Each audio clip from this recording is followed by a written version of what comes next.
જસદણ જૂના માર્કેટિંગ યાર્ડમાં કેબિનેટ મંત્રી કુંવરજી બાવળિયાની અધ્યક્ષતામાં પ્રધાનમંત્રી વિશ્વકર્મા કૌશલ્ય સન્માન કાર્યક્રમ ગોઠવાયો હતો।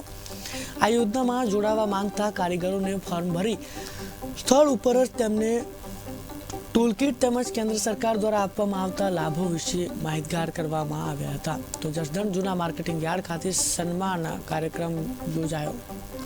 આદરણીય નરેન્દ્રભાઈ અને રાજ્ય સરકારે આદરણીય મુખ્યમંત્રી ભૂપેન્દ્રભાઈ પટેલ એમણે નાના વર્ગને નાના સમૂહોને ધ્યાનમાં રાખીને એને પગભર થવા માટે સ્વરોજગારી ઊભી કરવા માટે દેશના પ્રધાનમંત્રી આદરણીય નરેન્દ્રભાઈએ પ્રધાનમંત્રી વિશ્વકર્મા કૌશલ્ય આ યોજના એને અમલમાં મૂકી અને લગભગ 13,000 કરોડ જેવી જોગવાઈ કરીને આવા નાના સમુદાયોને એને સ્વરોજગારી ઊભી કરવા માટેનું એમનું આ આયોજન એના ભાગરૂપે જસદણ શહેર ખાતેથી બક્ષીપંચ મોરચાના અમારા સંગઠનના સૌ સન્માનીય હોદ્દેદારોએ અને સંગઠનના હોદ્દેદારોએ ચૂંટાઈ ગયેલા પદાધિકારીઓ સૌએ સાથે મળીને સરસ મજાનું આજનું અહીંયા એક આ કેમ્પનું આયોજન કર્યું છે તે ઉપસ્થિત થયા છે।